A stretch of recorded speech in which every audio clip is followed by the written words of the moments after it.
राम राम जय हिंद। देखो, वैसे तो 10 महीने का टारगेट लेके चल रहे थे, लेकिन अब जो खबरें आ रही हैं कि 7 महीने का ही टाइम है तुम्हारा, हो सकता है इस बार का प्री जल्दी करा दिया जाए, उसके ऊपर थोड़ा सा डिस्कशन करेंगे। देखो, सीधी बात ये होती है कि अगर कहीं से भी जरा सा भी ये मिल रहा है कि हमारे पास 7 महीने का टाइम है, तो मिनिमम टाइम लेके चलो। इससे क्या होता है कि अगर टाइम बढ़ता भी है तो अपनी तैयारी को हम और पुश कर देंगे और बेटर कर देंगे, उसको और पॉलिश कर देंगे। ठीक है, 7 महीने, हम यहाँ पे 200 दिन की अगर हम बात करें, 200 दिन की हम बात कर रहे हैं यहाँ पे। ठीक है, 200 दिन है मान लो हमारे पास। देखो, सबसे बड़ी दिक्कत अब उनको होने वाली है जो फ्रेशर्स हैं, जो बिगिनर्स हैं, जिन्होंने कभी पेपर नहीं दिया है, सीजीएल का उनको लेवल नहीं पता है, उनके लिए थोड़ा हार्ड होने वाला है। तो उनसे हम ये कहेंगे कि भैया अपनी जितनी भी बाकी की एक्टिविटी हैं सब बंद कर दो अगर सीजीएल निकालना है। देखो, सीजीएल कहने के लिए तो बहुत सरल होता है, इतना भी टफ नहीं होता है, लेकिन मेहनत तुमसे ये जी तोड़ मांगता है। 80,000 रुपये अगर तुम्हें सैलरी देगा ये पोस्ट, तो तुमसे ऐसे नहीं कह देगा कि आ जाओ मुँह उठा के चले आओ, मुँह धुल के दे दो पेपर। नहीं, मेहनत तगड़ी करनी पड़ेगी। तो जो फ्रेशर हैं उनकी बात हमें बता दें, साइड के जितने भी तुम्हारे काम है भैया सब बंद कर दो। अगर तुम कहीं पे कोई एकेडमी, कोई अलग पढ़ाई के अलावा किसी चीज़ के लिए ज्वाइन करे थे, छोड़ दो। कुछ तुम सीख रहे थे नया, उसको छोड़ दो। जो भी चीज़ें कर रहे थे अभी के लिए सब खत्म कर दो। 7 महीने के लिए एवरीथिंग साइड में कर दो, सीधी बात ये समझो। ठीक है, अब हम यहाँ पे बात करेंगे 200 दिन के लिए सीजीएल की स्ट्रेटेजी, बिगिनर हो या जो भी, उनको क्या करना चाहिए। हम स्टेप में बताते हैं, महीने अपने हिसाब से करना, क्योंकि सबकी कैपेसिटी अलग अलग होती है। कितने दिन में कौन कितना सिलेबस कवर करेगा वो अपने ऊपर डिपेंड होता है। सबसे पहली चीज़ यहाँ पे यार याद रखना, जितना हो सके जल्दी से जल्दी सिलेबस खत्म करो। अब यहाँ पे तुम्हारे पास टाइम नहीं है कि तुम 8 महीने सिर्फ सिलेबस है खत्म करते रहोगे, क्योंकि सिलेबस, मान लेते तुमने एग्जाम की डेट तक सिलेबस खत्म भी कर लिया, उसका तुम्हें जीरो बेनिफिट मिलेगा, जीरो बेनिफिट। क्योंकि सीजीएल टोटल डिपेंड है प्रैक्टिस पे। इंग्लिश में अगर तुम प्रैक्टिस नहीं कर रहे हो, तुम्हें सवाल वो जो आते हैं क्वेश्चन वो नहीं समझ में आएंगे। ग्रामर प्रैक्टिस का ही है, जब तक तुम उनको सेंटेंस को पढ़ोगे नहीं तब तक उनसे तुम बाकी चीज़ें नहीं अटैच कर पाओगे। मैथ में अगर कैलकुलेशन तुम 10, 20, 50,000 सवाल लगाओगे नहीं, तुम वहाँ पे बैठे रहोगे, कुछ समझ में भी नहीं आएगा। रीजनिंग में जब तक प्रैक्टिस नहीं करोगे कुछ नहीं होना। इसलिए बिल्कुल भी ध्यान रखो कि सबसे पहला काम सिलेबस जितना हो सके जल्दी से जल्दी निपटाओ। दूसरा, नोट बनाने में अब ध्यान मत दो। नोट्स बनाने में टाइम वेस्ट मत करो बिल्कुल भी। जिस चीज़ के भी नोट्स मार्केट में अवेलेबल हैं, या फिर जिस चीज़ के भी तुम्हें लगता है कि तुम्हें हैंड टू हैंड मिल जाएंगे, उससे तुम्हारी तैयारी हो जाएगी, मत बनाओ नोट्स।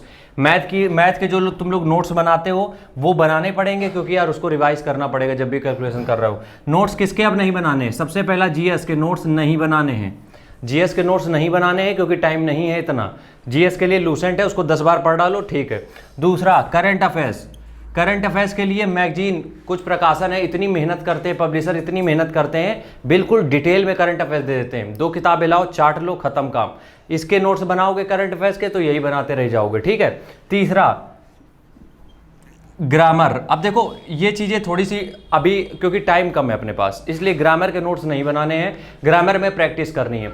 नोट्स बनाने से अच्छा है जो भी तुम किताब ले रहे हो ग्रामर पढ़ने के लिए, उसका मल्टीपल रिवीजन करो, 3 बार, 4 बार, 5 बार। तुम्हें वो रूल्स इतने दिमाग में फीड हो जाएं कि जब तुम प्रैक्टिस सेशन कोई भी लगा रहे हो तो तुम्हें दिक्कत ना हो उसमें। लेकिन अगर तुम नोट्स बनाओगे, हमें एक चीज़ नहीं समझ में आती आज तक, जब कोई पतली किताब तुम्हें ऑलरेडी दी जा रही कि भैया लो इसमें नोट्स, वो रूल लिखे सब, उसमें से तुम क्या छांट के लिखोगे यार। अगर मान लो पूरी किताब में 500 रूल है, किसी भी किताब के 500 रूल है, तो वो 500 रूल तुम्हें पढ़ने पड़ेंगे, क्योंकि उन्हीं में से पेपर आना है। अब उन 500 रूल में तुम कौन सा शॉर्ट नोट बना लोगे?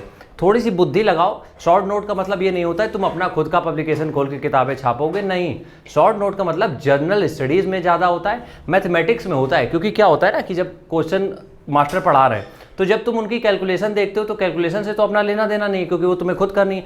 बट वो जो रूल है, कहीं पे कोई फॉर्मूला लगना है, कहीं पे कोई रूल लगना है, वो तुम्हें यार नोट करना पड़ेगा, ताकि वो तुम्हारे शॉर्ट नोट तैयार रहे कि ये सवाल की ये ट्रिक हो सकती है। लेकिन ग्रामर में ऑलरेडी रूल दिए, इतनी गजब की किताबें आई हैं मार्केट में, मतलब पहले से चली आ रही, उनको पढ़ो, खत्म करो बात। तो 2 चीज़ें समझ में आ गई, आखिरी 200 दिन में क्या करना है। तीसरी बात करेंगे हम, तीसरी बात हम ये करेंगे यार, 200 दिन में मिनिमम तुम्हारे पास 100 दिन ऐसे होने चाहिए जहां पे तुम सिर्फ प्रैक्टिस करो। अब तुम कैसे करोगे वो तुम्हारे ऊपर है, लेकिन ये 100 दिन होने चाहिए मॉक टेस्ट के, ये होने चाहिए प्रैक्टिस सेशन के, और ये होने चाहिए प्रीवियस ईयर पेपर के। क्योंकि क्या होता है, तुमने कितना पढ़ा है डजंट मैटर, वो कितना अप्लाई हो रहा है उससे मतलब है। हम मानते हैं कि तुमने 70 किताबें पढ़ डाली हैं, लेकिन अगर उस किताबों से वो कंटेंट नहीं निकल रहा है जो तुम किसी सवाल में अप्लाई कर सकते हो, टोटल वेस्ट है। इसलिए अब सिलेबस जो है लिमिटेड पढ़ो। हम तो तुम्हें ये कहेंगे किसी का कोर्स परचेज कर लो जिसमें वो सारे सब्जेक्ट पढ़ा रहे हूँ, लिमिटेड टाइम के लिए जो पढ़ा रहे हो, 6 महीने में 3 महीने में जो कोर्स खत्म कर रहे हो ज्वाइन कर लो और यकीनन सिलेक्शन ले लोगे, ठीक है। लेकिन अगर अभी भी वही नोट मेकिंग में इन सब में पढ़े हो, बर्बाद हो जाओगे। तो 3 चीज़ें समझ में आ गई। आखिरी 200 दिन में एक मेरा लास्ट की प्रो टिप है, बस यार ये ले लो, ये प्रो टिप है मेरी तरफ से कि जब भी तुम 200 दिन का टारगेट बनाते हो तो 200 दिन को अभी से एक टारगेट के तरीके इस्तेमाल करो। टारगेट का मतलब पता है क्या है? टारगेट का मतलब यह है कि तुम यहाँ पे ये डिसाइड करो कि पहले 5 दिन में क्या करोगे, अगले 10 दिन में क्या खत्म करना है, अगले 15 दिन में क्या खत्म करना है। तुम्हारे पास पूरा खाका तैयार होना चाहिए कि तुम्हारे डे बाय डे का ये शेड्यूल रहने वाला है। इसके लिए तुम एक दिन ले लो, एक दिन पूरा ले लो, लेकिन तैयार करो, थोड़ी बुद्धि लगाओ, क्योंकि 200 दिन है, स्मार्ट वर्क करना पड़ेगा। सिर्फ मेहनत गधा मजदूरी करने से अब नहीं होगा। इसलिए एक दिन का टाइम लो, देखो किस टॉपिक पे कितना समय देना, जो तुम्हारा वीक है उस पर ज़्यादा टाइम दे दो। हम यहाँ पे तुम देखते हो कोई भी किसी भी तरीके की स्ट्रेटेजी कभी नहीं बताते हैं कि तुम इसको ऐसे करो, इसको ऐसे करो। हम तुम्हें एक आइडिया देते हैं, हम कभी भी कोई अपना प्लान तुम्हें नहीं देते, हम आइडिया देते हैं कि यार इस तरीके से चीज़ें हो सकती, तुम कर सकते हो। अब वो तुम्हारे ऊपर है, तुम्हारी बुद्धि के ऊपर है कि तुम कितनी उसमें लगा सकते हो। मिलते हैं नेक्स्ट वीडियो में, तब तक के लिए राम राम, जय हिंद।